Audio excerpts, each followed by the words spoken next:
The last episode before I get her started, I have said that it takes or I have reached the monumental time to get this thing running. But man, I tell you, it was a successful start. But to get her running from where it is now, it really takes a monumental task to do it for me. So today's episode is I am going to show you some of the things that I have done to get her running, to get her in a battle mode ready for a dyno session. It'll be hard for me to swallow some of the things that I have done or some of the things that I have found. And I'm going to show a video clips of what has happened on some of it. Of course, you know, the transmission on this one, that I don't have, or I could not shift to any gears, but I got it all fixed up. And also the 4 months radiator, that was good. Some of those items are more like a legit mistakes and legit fixes, and some of the things that I had to fix are not so proud fixes, but I am going to use it as a tool for us, or for me, especially for me. But man, this thing is awesome, man. This is after the repair.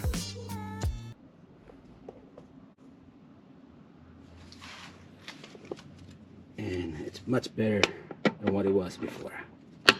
Right there. And I also polished this.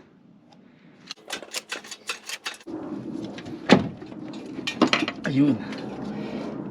Man. Not going easy. Wow. I know it's gonna shift. Yeah. Yeah. That's it. Fixed my 4 months radiator. As you can see, it's leaking. This is where I fixed the leak. There's one leak right there. And what do you think it was? Maybe just the dust shield. the dust shield for the Yeah, brakes. it sounded like it was hitting the rotor. I should jack it up and then Rotate your wheel. That's the one. It sounds like it.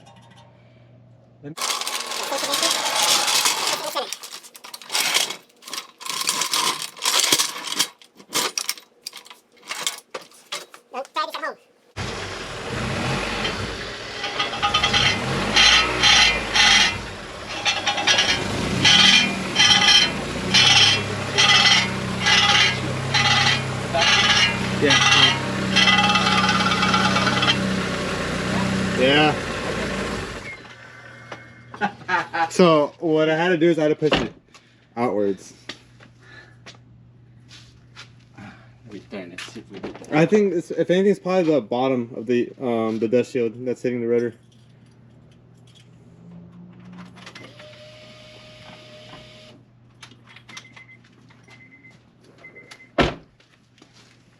Let's try it again. For sure. Go for it. Maybe.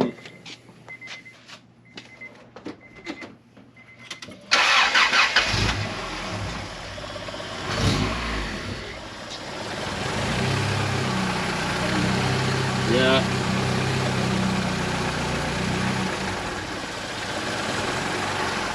Can I go a bit faster with it? Like.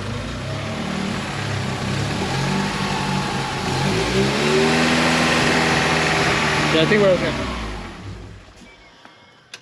All right. I definitely need to do something about the idle. Yeah, it won't hold on its own. I gotta get the ACV. What do you call it? Fine tune to the ECU. Yeah. Something. The clutch, man, feels good though. Yeah? Yeah. Man, I never thought I will enjoy NA again. I'm happy. So you got one booster car and you got one NA car.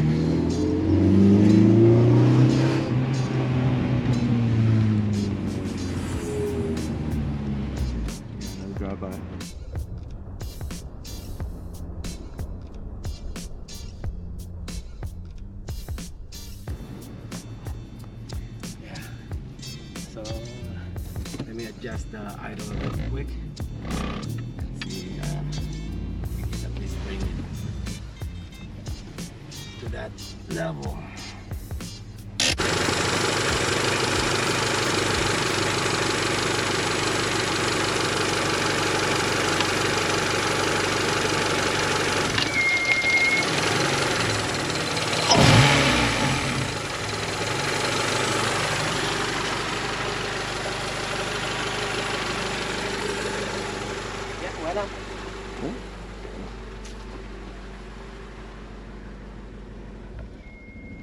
Uh-oh. You hear that? Yeah, I heard that. Maybe you have to adjust a bit now? A hiccup. There's a hiccup. Okay. Okay. At least it's not dying out. So that's an update for the stroker. And yeah, lucky me, why it's doing that?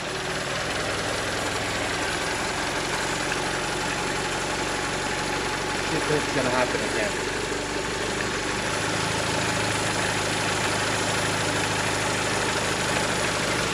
Recheck my throttle position sensor. Make sure I'm within. And I'm using my DIY tool. Oh man, now I need to touch this on the ground. Somewhere in here is fine. Anywhere.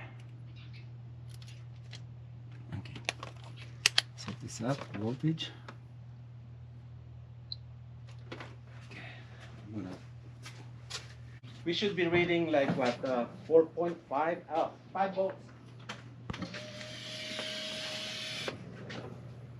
0.4. Oh no. Okay, wide open. Ow. Right there. See what? So 4.37. So we're opening. It's not bad. We're only shy about 0.20. But on, yeah, definitely I need to adjust it. I need at least.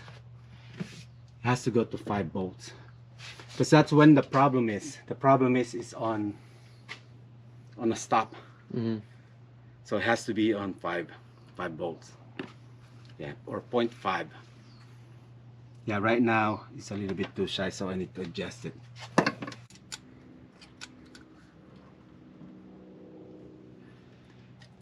$4.5. Okay, I need to tighten the bottom first. Okay, because it's basically flat. Yeah. Okay, that's all tight. Yeah. What? What?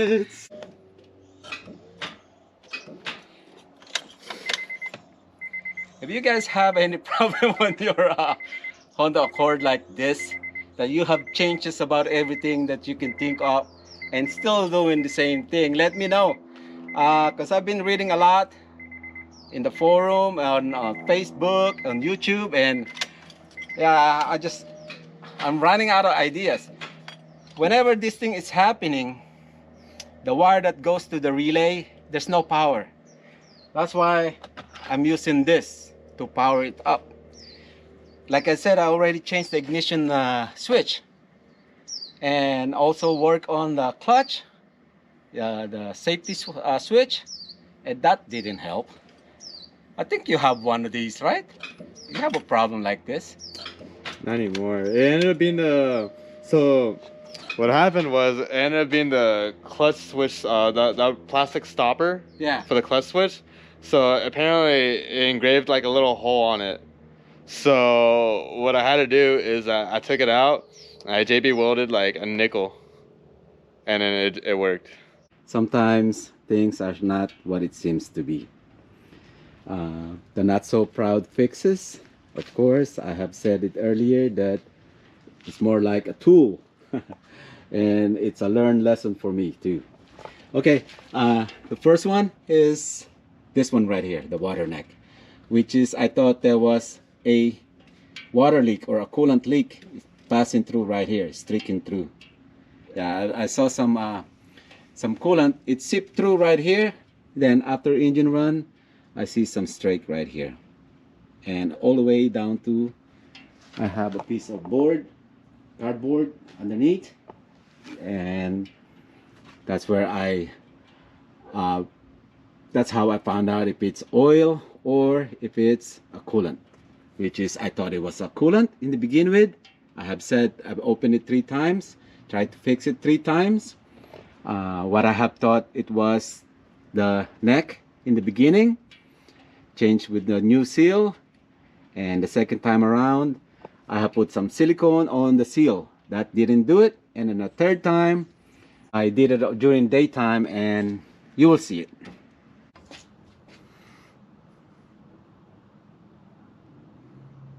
Man, yeah, there's always something. I think it's already dry, and let's give it a try.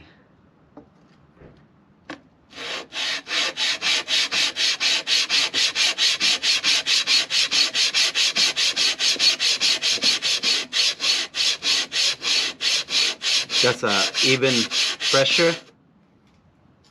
Yeah, and this is the bottom part. Look at that. So we know it's warp.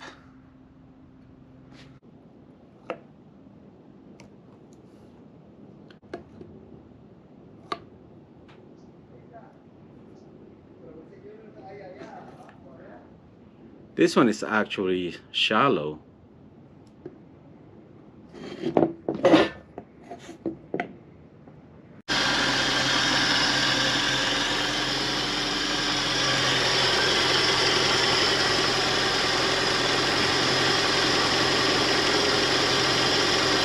I don't know what else could it be.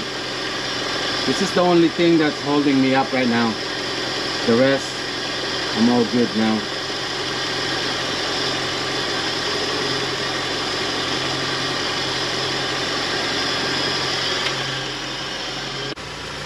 I thought I have seen it all, but there's always something different every day. You know, whenever you have a freshly rebuilt motor and you're just getting all the bugs out. Anyway, I just wanted to show you the temperature that it's going up. But I think my problem is not the seal. Man, see this one right here? Right there. From where we put our oil pressure test gauge right here. Guess what? It's leaking oil. See? And it drips through. No wonder. Right there. Yeah. Man. Right there. Man. I thought I have seen it all.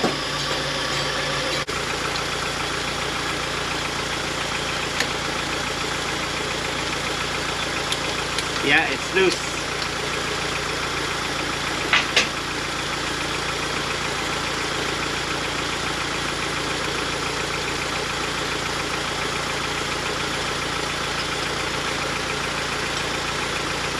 I think that's my problem. We'll see.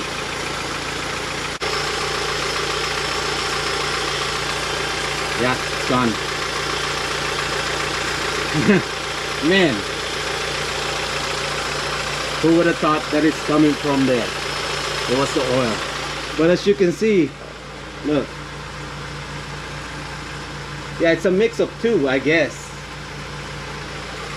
So it made me believe that the water neck was the culprit to begin with, but apparently it's not. It was the oil. Oh well, you learn something different every day. I guess. Number 2, the clips that you're about to see is, if you can hear it, there was a loud noise coming from this area right here. Timing valve holder. I was pushing this and I found out that there's no tabs for the mounting bolts, so it was like flopping around. Again, things are not what it seems. So I thought that's it. I thought it was just the tab. So what I did is just put some sealant over it, and I put some rag here to keep a pressure on it, and I waited till the next day till it dries out, and I tested it. Yeah, there's no noise. It's just the noise is just on and off, on and off. And I started to feel some vibration on the steering wheel, just right about 3,000 RPM. So the next day, I think it went about 3 or 4 days after that, because I've been, driving Snow White around, giving her some mileage and all that. And I said, you know what? I'm gonna fix that tab. I don't like using that sealant on there. So this is what happened. See that sealant right there?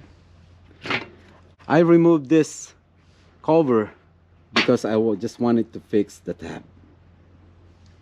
I didn't open this because I wanted to fix the vibration nor that noise that's coming from here. Yeah. I just want to fix the tab. And then after I opened it, usually the vibration, the culprit is like within 3,000 RPM is the balance shaft. I thought maybe I didn't line it up correctly. So I set the piston on top dead center, line up the cams and everything. And I kind of look at the balance shaft, the one on the left side. It was off. And then from there, I checked my other motor compared to this. And guess what? Yeah. This thing is started to back off. The bolt is loose. What can I say, man? No excuse. But anyway, what the noise was about, it was pushing this. See that mark right there? It already digging itself in there. And also the bolt. And also on this part, I have lost all the footage of that video, and so it was just about the ending of it. What I meant to show you about this wheel right here is the key right there. It's all chewed up. So this thing is just spinning. No wonder I was feeling all that or I felt that vibration on the steering wheel whenever I'm accelerating at 3,000 RPM. And right there, that's the damage that it caused. So it was just pushing its way out. Yeah, lucky I have stopped and reassessed, but I'll be honest with you. I removed that cover to replace it because of the mounting tabs. I have nothing, that I never did worry about this thing, but right after it was open, curiosity kicked in. So it's just a nick of time. Lucky I got it all sorted out. That's about the legit fixes and the not so proud fixes. 2 items, the not so proud. And hope you guys like this episode, and I'll see you guys back. Again, I said I will use it as a tool for me. Everyone can make a mistake, no excuse for me, okay? But I'm really glad that the transmission is all fixed up and the water leak. And I think also as far as the it turned out to be good also, but I learned it in the hard way, that the idle was like bouncing, like it's dying and all that. Because right after I have fixed this, yeah, it went away. So yeah, it turned out to be a good fix. But like I said, no excuse for that. I'll see you guys back. Bye everyone. Bye bye.